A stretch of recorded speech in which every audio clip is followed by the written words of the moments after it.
सालबारि फरायसालिमाया बिसायख'थिनि थाखाय गासैबो थियारि जाजोब्बाय। सालबारि फरायसालिमायाव गाबोन एबा 2023निफ्राय 24 मायथाइनि गोदानै फरायसा आफाद दानायनि बिसायख'थिया जागोन। लोगोसे फरायसाफोरा गोबां मुखुबथिजों गावनि देरहासारनायखौ जुजिना थांनाय गोबाव साननिफ्राय बयबो साखाफारा जाबोदों। मोनथिनो मोननाय बादिब्ला गाबोननि सालबारि फरायसालिमा फरायसा आफादनि बिसायख'थियाव मोनब्रै ग्रुपफोरा बिसायख'थि गेलेगोन। फारियै टीम गोख्रों दि बिथांमोननि हेंथायै कर्ण मुसाहारिनि हानजाया गेलेगोन। फरायसाफोरनि मोजां थुलुंगाजों देरहासारनायखौ हास्थायनानै मोन्नैबो हानजाया आब्रुथियै बिसायख'थि गेलेनायखौ लुबैदों।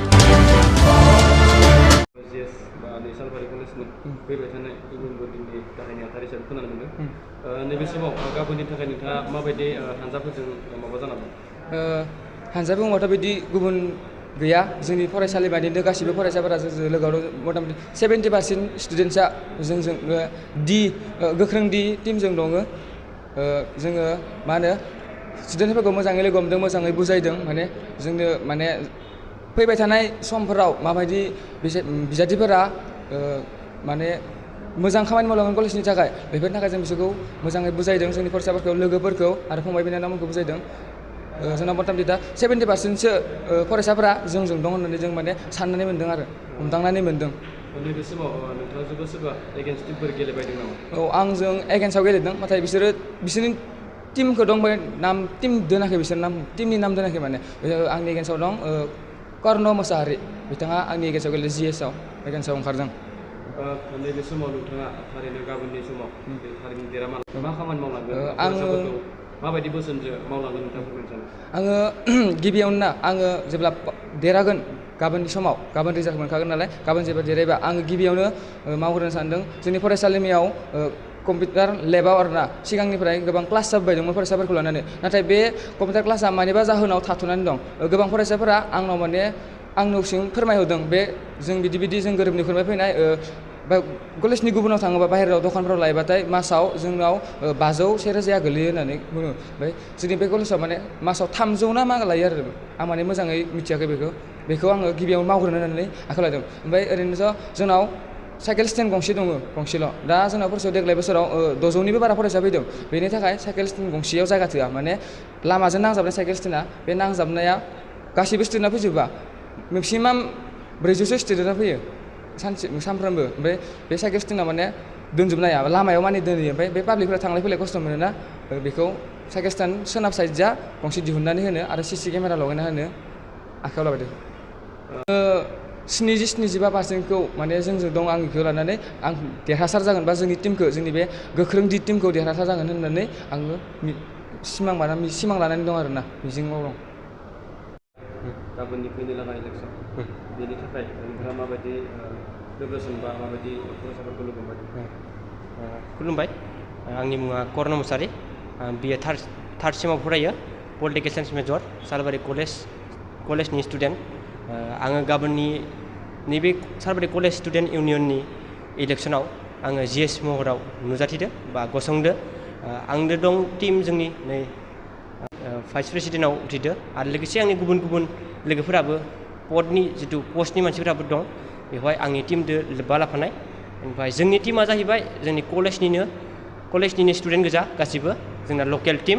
जोंनि इलेक्सन देरहानायनि थांखिया जाहैबाय जोंना कलेजनि स्टुडेन्टफोरनिफ्राय सापर्ट मोननानै जाहाथे मोजाङैनो जाय कलेजनि रुल बायदियै सिम्पलै देरलांनानै कलेजखौ जों ज' जानानै सारमोनदो रायज्लायनानै बा सारमोनदो मोजां रायज्लायना आरो इउनियन बडिनि जाय मेम्बारफोर देरहागोन बिसोरजों मोजाङै रायज्लायनानै जों कलेजनि जिथु प्रब्लेम बा समस्या, कलेजनि हेंथा बा कलेजनि प्रब्लेमफोरखौ जों सुफुंसारलांनाय जोंनि एमआ। जों आरो कलेजनि थाखाय अरायबो मोजां मावलांगोन आं मिजिंथियो, जुदि आं GS पदआव देरहायोबाथाय। आंथ' स्टुडेन्टफोरजों सावरायखाबाय।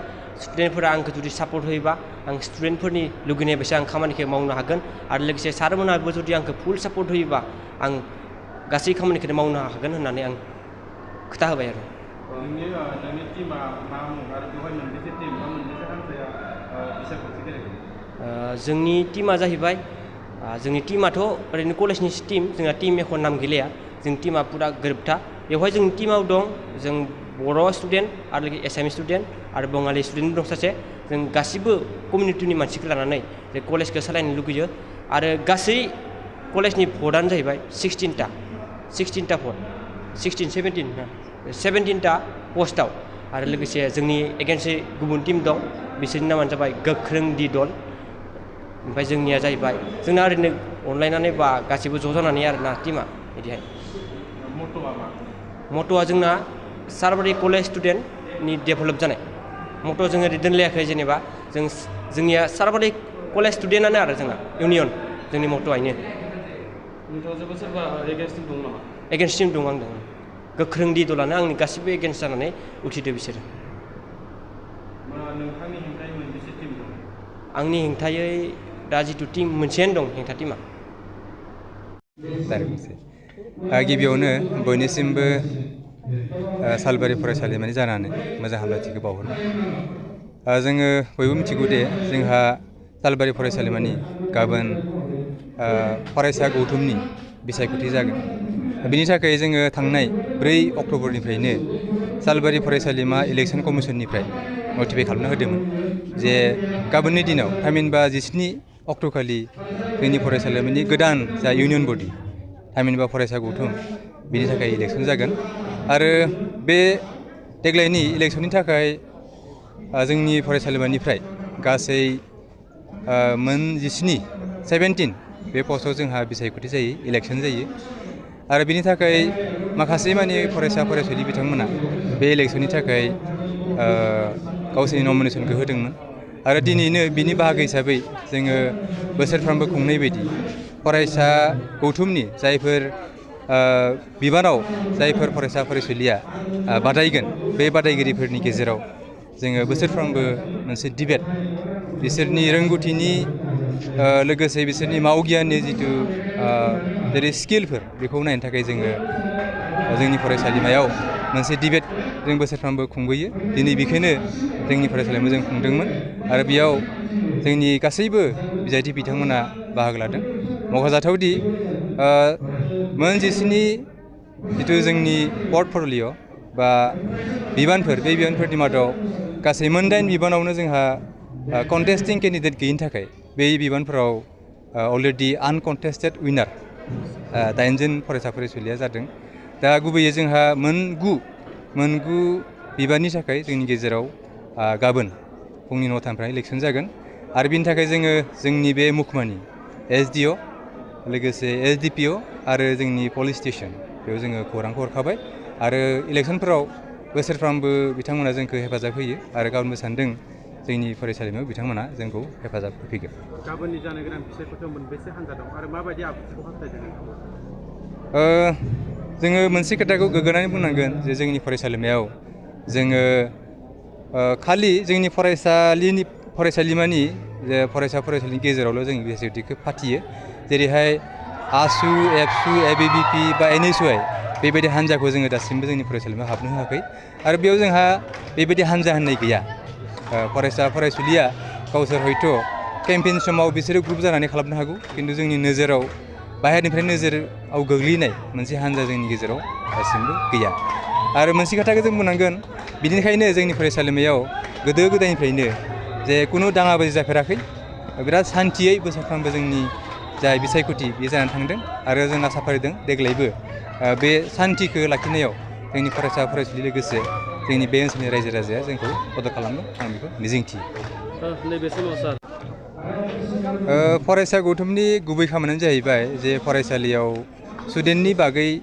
जिखिनि मावनांगौ खामानि थायो गोबां इसु थायो जेंना थायो बे जेंनाफोरखौ फरायसा फरायसुलिफ्रा स्टुडेन्टस इउनियननि थ्रुयै जोंनि कलेजनि अथ'रिटिनि बिथांमोना फोरमायथि हरो जे साप'ज साइकेल स्टेन्ड गैया बा इउनियन बडि कमन रुमाव बे जेंना सोमजिदो उमुक जिनिसा गैया बा गार्लस कमन रुमाव मोनसे जेंना सोमजिदो बेफोर जेंनाखौ सुस्रांनो थाखायनो कलेजफोराव जोंनि फरायसालिमायावबो बेबायदि फरायसा गौथुमा थायो आरो आं आसा फारियो बिथांमोननि हेफाजाब नङाब्ला जितु फरायसालिमानि जिखिनि अथ'रिटि गभर्निं बडियानो जाथों बा फरायसालिमा सामलायगिरि गोरेङावनो जाथों बिथांमोना थार ओंथिजों खायसे प्रब्लेमखौ नुवाब्लानो थांनायाव माखासे गोरोन्थि हयथ' बा नुवाब्लानो मावफ्लाङो बेखायनो फरायसा गौथुमा बेफोर जेंनाखौ थिखांनानै होयोब्ला मेगनाव नोजोराव खोख्लैयोब्ला अब्लानिया बै जेंनाखौ सुस्रांनायाव मदद जायो आरो बे खामानिखौनो जोंनि फरायसालिमायावबो फरायसा गौथुमनि सोद्रोमा बिथांमोना गोदो गोदायनिफ्रायनो मावबोदों।